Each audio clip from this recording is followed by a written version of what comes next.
Барлықтарыңызға сәлем. Бүгін сіздермен осындай қаттырлақ қалташалар жасайтын боламыз. Ол үшін үкіштің осы жағы мен ірімшікті осылай етіп тураймыз.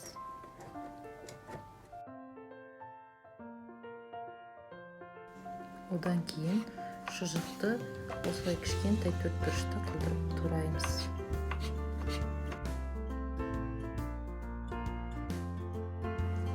Дәл солай етіп қызанақты төртбұрыштап тураймыз.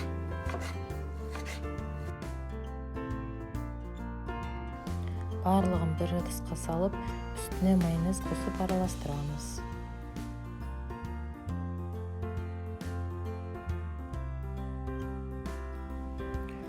Осындай дайын лавашты бірнеше бөлікке бөліп, осындай қалташалар жасаймыз.